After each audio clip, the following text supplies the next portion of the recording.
মহারাজের জয় হোক। কি ব্যাপার প্রহরী, অন্তদন্ত হয়ে সভায় আসার হেতু? মহারাজ, নবাব বাহাদুরের দূত এসেছেন। তিনি মহারাজের সাথে সাক্ষাৎ করতে চান। সাত সকালে কি গেরো? মহারাজ, অত ভাববার কিছু নেই। যা কিছু হবে বুদ্ধি দিয়ে মোকাবিলা করতে হবে। আপনি আগেই অত উতলা হচ্ছেন কেন মহারাজ? গোপাল একদম সঠিক কথা বলেছে। আগে নবাব বাহাদুর কি বার্তা পাঠিয়েছেন, কেন পাঠিয়েছেন, সব জানতে হবে। ঠিকই বলেছ। যাও যাও প্রহরী, নবাব বাহাদুরের দূতকে পাঠিয়ে দাও। যথা আজ্ঞা মহারাজ। সব তো ঠিকই আছে, খাজনা দিয়ে দেওয়া হয়ে গেছে, কোনো বকেয়া কিছু নেই। তাহলে কি এমন ঘটলো যে নবাব বাহাদুর দূত পাঠালেন? একটু পরেই চক্ষুকর্ণের বিবাদ ভঞ্জন হয়ে যাবে। আপনি উতলা হবেন না। ওই তো নবাব বাহাদুরের দূত এসে গেছেন। মহারাজের জয় হোক। বলো বলো দূত, নবাবের কি সংবাদ তুমি আনলে? মহারাজ, নবাব বাহাদুরের খুব মনোকষ্ট। নবাব বাহাদুর চাইছেন আপনার রাজসভায় প্রকৃত বুদ্ধিমান যেন তার কাছে গিয়ে তার সমস্যার সমাধান করেন। এই রাজ্যে আমার মতো বুদ্ধিমান আর কেউ আছে নাকি? আমাকেই তো যেতে হবে। গোপাল, কি ব্যাপার বলো তো? মানে নবাব বাহাদুরের মনোকষ্টের কারণ কি হতে পারে? সেটা তো এখন থেকে বোঝা অসম্ভব মহারাজ। এটা জানবার জন্য তো আমাদের কাউকে ওখানে যেতে হবে। এটাই সুযোগ নবাব বাহাদুরের কাছে আসা। একবার যদি নবাব বাহাদুরের মনোকষ্টের কারণটা জানতে পারি আর তার সমাধান করতে পারি, তাহলে আর আমাকে পায় কে? ঠিক আছে দূত, তুমি এখন বিশ্রাম নাও। আমরা আলোচনা করে খুব তাড়াতাড়ি আমাদের রাজ্যের প্রকৃত বুদ্ধিমানকে পাঠাবো। আমাকে এখনই ফিরতে হবে মহারাজ, আমাকে আজ্ঞা দিন। ঠিক আছে, আজ্ঞা দিলাম। তুমি সাবধানে মুর্শিদাবাদ যাও।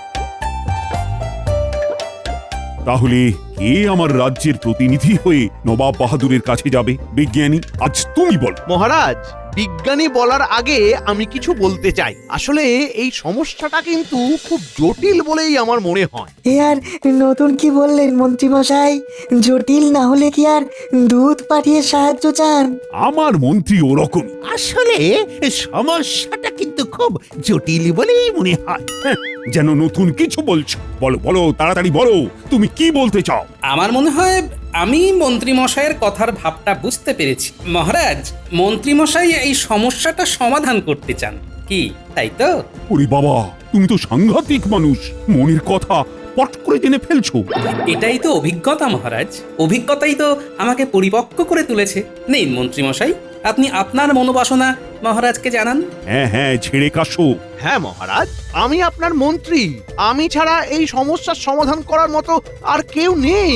ঠিক আছে, তবে তাই হোক। কাল তুমি নবাব বাহাদুরের দরবারে চলে যাও আর সমস্যার সমাধান করে চলে এসো। যথাজ্ঞা মহারাজ। আমি অনেক কিছুই করতে যাব, এই অপমানগুলো আমার সব মনে থাকে। কাজটা কি ঠিক হলো গোপাল? মন্ত্রীমশাইয়ের বুদ্ধির উপর আমার কোনো কালেই বিশ্বাস ছিল না, আর আজও নেই। মন্ত্রীমশাইয়ের মাথায় বুদ্ধি নেই মোটে। কুবুদ্ধি ভরা মাথা নিয়ে মুর্শিদাবাদ ছোটে। কি গোপাল, চুপ করে কেন? কিছু বলো। মহারাজ কিন্তু তোমাকে চেয়েছিলেন, তুমি গেলেই মহারাজ খুশি হতেন বেশি। কে বলেছে আমি যাব না? আমি ভেবে নিয়েছি আমাকে কি করতে হবে। ও বাবা, গোপালের হয়ে গিয়েছে ভাবা। তাহলে কেন মন্ত্রী বাড়ালো থাবা?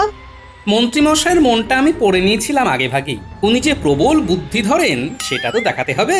আমি একটু দেখাবার সুযোগ করে দিলাম। আমি আবার মহারাজের কাছে যাব এবং আমি যে লুকিয়ে মুর্শিদাবাদে যেতে চাই সেটা মহারাজকে জানিয়ে আসবো।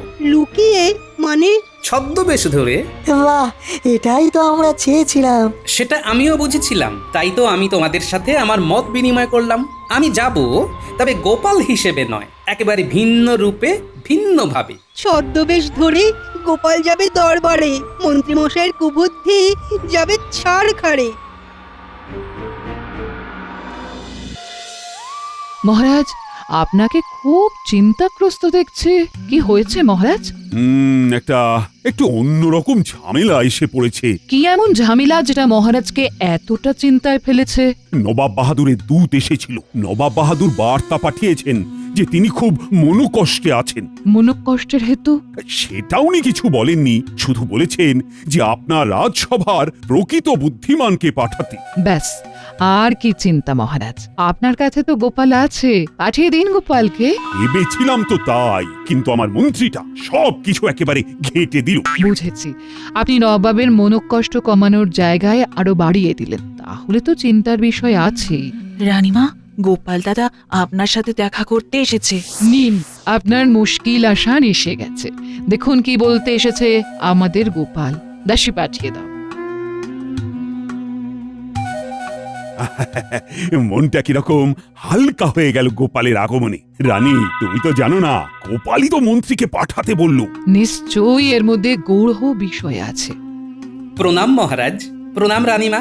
একটা কথা নিবেদন করার জন্য আপনাদের দুজনের সাথে দেখা করতে এলাম। এই রাতে না দেখা করলে তো আর সময় পাবো না মহারাজ। তার মানে তুমি কি কোথাও যাচ্ছ নাকি? এই আমাকে একটা বিপদের মধ্যে ফেলে তুমি আবার কোথায় যাচ্ছ?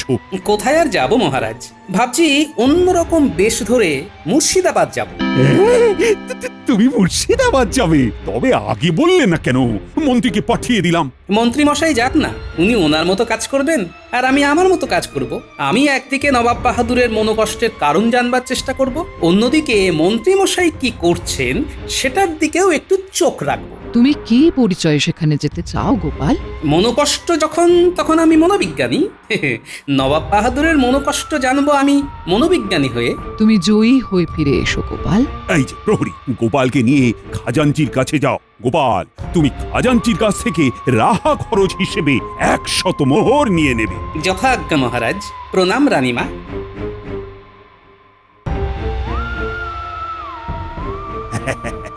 এখন আমার অনেকটাই হালকা লাগছে রানী। হালকা লাগাই স্বাভাবিক মহারাজ, গোপালের উপস্থিতি এমনই।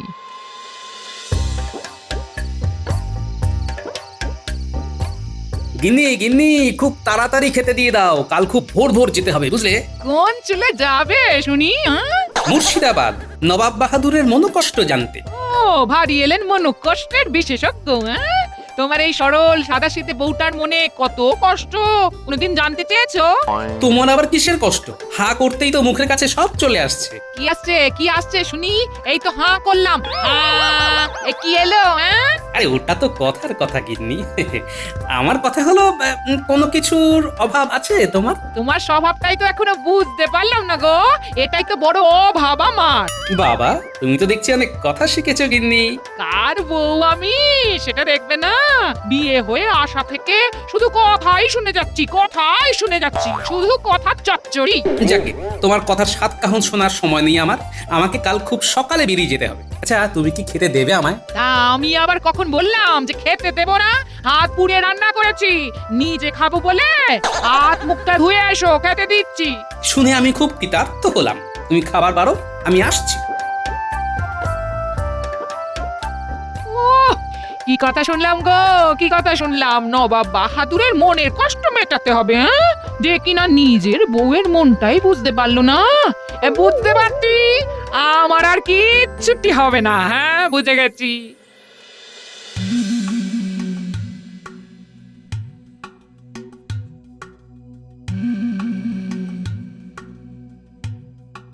জাহাপানা, দেখুন দেখুন, ভালো করে দেখুন, আপনার বয়স কি দ্রুত বাড়ছে।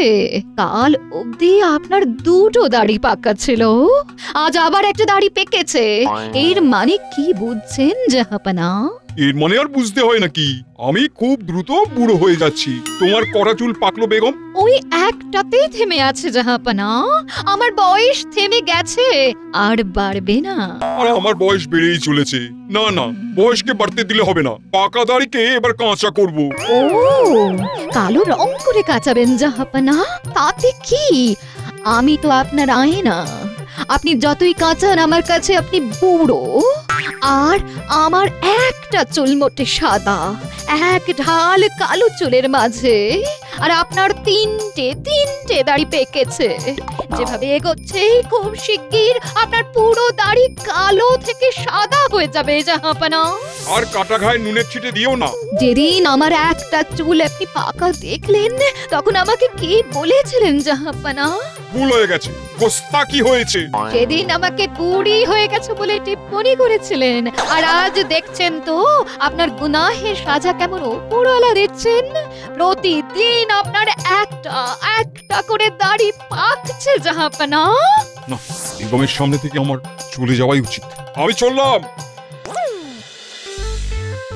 উজির, উজির, আমি খুব দ্রুত বুড়ো হয়ে যাচ্ছি, আমার কি হবে? এ তো ভারী অদ্ভুত ব্যাপার, প্রতিদিন ঠিক একটা করে দাড়ি পাকছে কেন? সেটাই তো বুঝতে পারছি না। কত হাকিম বৈদ্য এলো, কেউ তো কিছুই করতে পারলো না। বুঝলে উজির, এসব গুনাহা, পাপ। জাহাপনা, কৃষ্ণনগর থেকে মন্ত্রী মশাই এসেছেন, আপনার সাথে দেখা করতে চান। কৃষ্ণচন্দ্র কি মাথা খারাপ হয়ে গেল? আমি বললাম সবচেয়ে বুদ্ধিমান লোককে পাঠাতে। মহারাজ মনে করেছেন মন্ত্রী মশাই খুব বুদ্ধিমান। পাঠিয়ে দাও, পাঠিয়ে দাও। আমার মনোকষ্ট না কমাতে পারলে মন্ত্রীকে কারাগারে নিক্ষেপ করব। সেলাম জাহাপানা, শুনলাম আপনার খুব মনের কষ্ট। তাই কষ্ট লাঘব করতে এলে, তাই তো? দেখি তুমি কেমন আমার কষ্ট লাঘব করতে পারো। আপনার মনের কষ্টটা আমার কাছে বলুন। কিছু বুঝতে পারছো না তো জাহাপানা। বলি, চোখের কি মাথা খেয়েছো? আমার 4টে দাড়ি যে পেকে গেছে সেটা দেখতে পাচ্ছ না? পাচ্ছি, দেখতে পাচ্ছি, পাবো না কেন? কুচকুচে কালো এক রাশ দাড়ির মাঝে 4টে ফুটফুটে ফর্সা দাড়ি। ভরসা? মন্ত্রী, তোমাকে তো আর এক মুহূর্ত ভরসা করতে পারছি না। উজির, মন্ত্রীকে কারাগারে নিয়ে যাও, বলে কি না ফর্সা দাড়ি।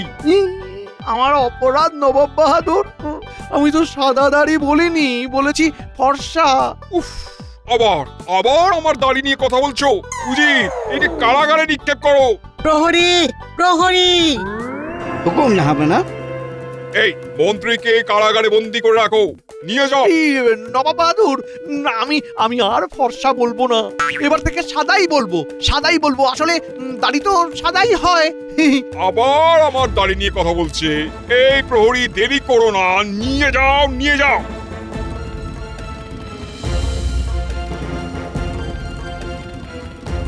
দূত, তুমি এক্ষুনি কৃষ্ণনগরে যাও। কৃষ্ণচন্দ্রকে বলো মন্ত্রী নবাব বাহাদুরের মনোকষ্ট আরো বাড়িয়ে দিয়েছে। তাই নবাব ভয়ানক রেগে গেছেন, এর ফলে অনেক কিছু করতে পারে। আজ 4টে হলো, কাল আবার একটা হবে, পরশু আবার একটা। উফ, এইভাবে আমার সব কাঁচা দাড়িগুলো সাদা হয়ে যাবে, আমি বুড়ো হয়ে যাব। তারপর একদিন উপরওয়ালা আমাকে উপরে টেনে নেবেন। হায় হায় হায় হায় হায় হায়, কেউ নেই যে আমার এই মনোকষ্টকে লাঘব করতে পারবে।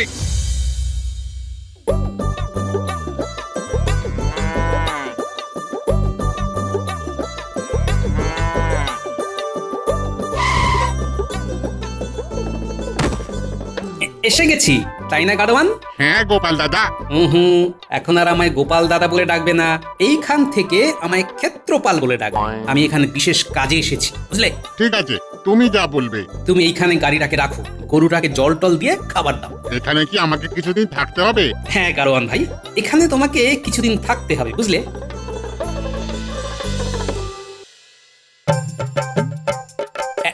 এই নাও 10টা মোহর নাও, ভালো করে খাওয়া দাওয়া করে বিশ্রাম নাও। আর কেউ জিজ্ঞেস করলে বলবে এটা ক্ষেত্রপালের গাড়ি, উনি নবাব বাহাদুরের সাথে দেখা করতে গেছে, মনে থাকবে।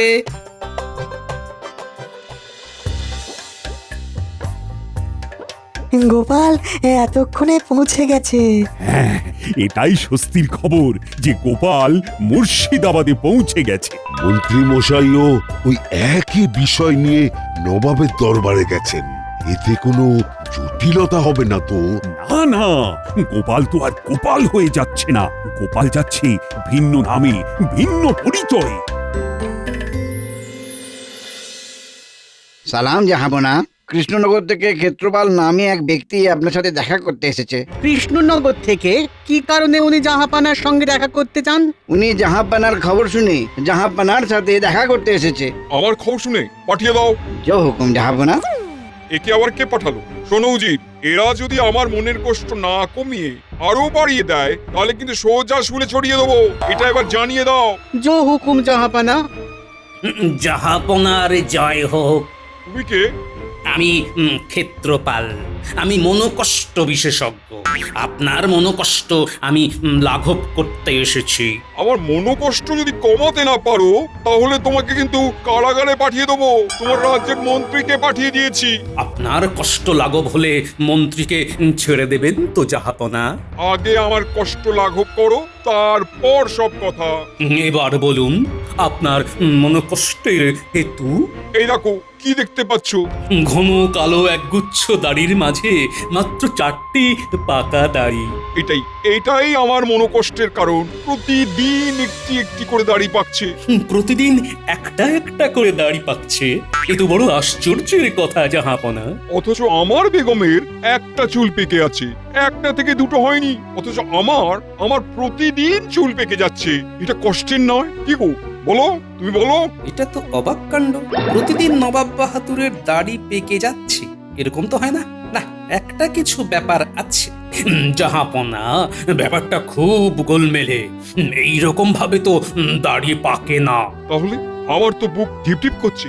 জাহাপনা, এই যে আপনার প্রতিদিন দাড়ি পেকে যাচ্ছে, এটা খুব ভয়ানক কাণ্ড।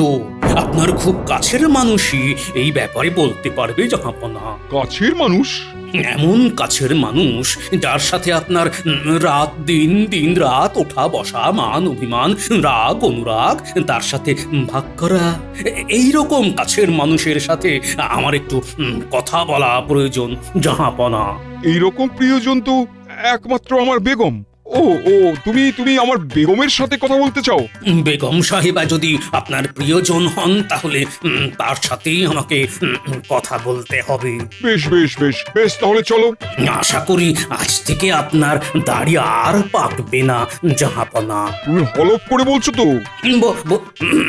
বলছি তো, আমার উপর বিশ্বাস রাখুন। ঠিক আছে, চলো।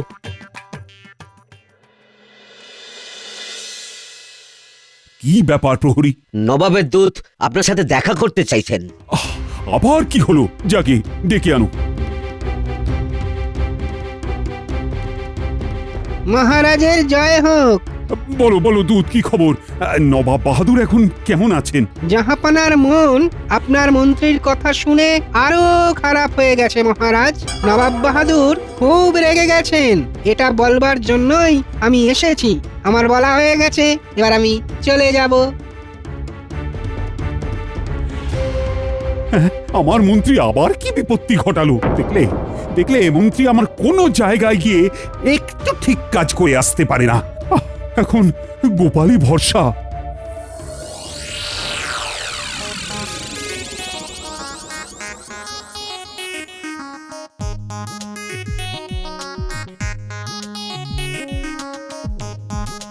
বেগম, কৃষ্ণনগর থেকে একজন মনোকষ্ট বিশেষজ্ঞ এসেছে। আমার পাকা দাড়ি আর তোমার পাকা চুল নিয়ে আলোচনা করতে এসেছে।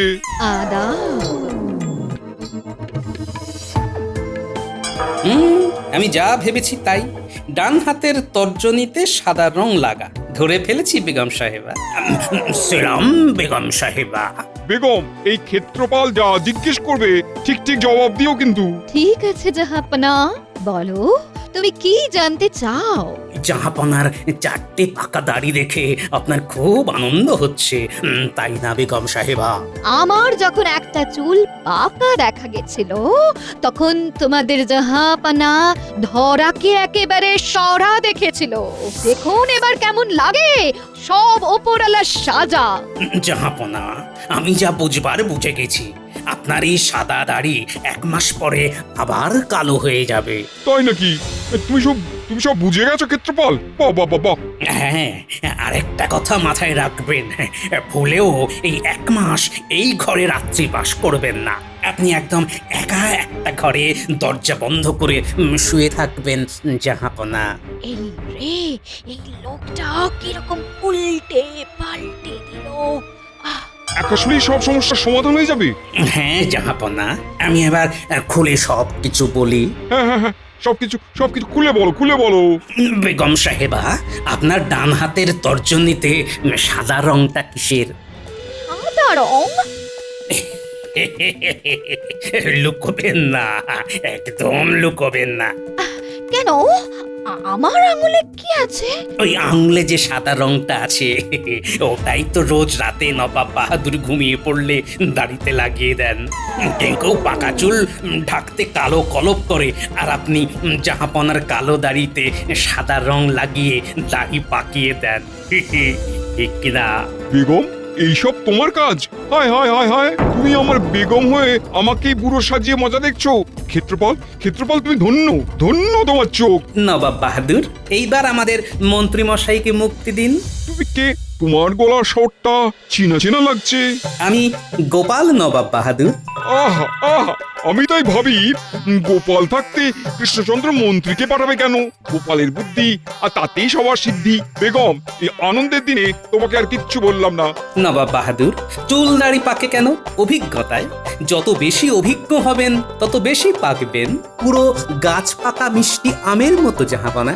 উচিত সমস্ত রাজ্যে ঘোষণা করে দাও, নবাব বাহাদুরের আর কোনো মনোকষ্ট নেই। উৎসবের আয়োজন করো, কৃষ্ণচন্দ্রকে খবর দাও। গোপাল, গোপাল সব কিছু আজ তোমার জন্য ঘটেছে। তোমাকে তোমাকে উপহারে ভরিয়ে দেবো। নবাব বাহাদুর, আমাদের মন্ত্রী মশাইকে মুক্ত করে দিন, শুধু এইটুকুই আমার চাওয়া। গোপাল, তুমি ধন্য, তুমি ধন্য।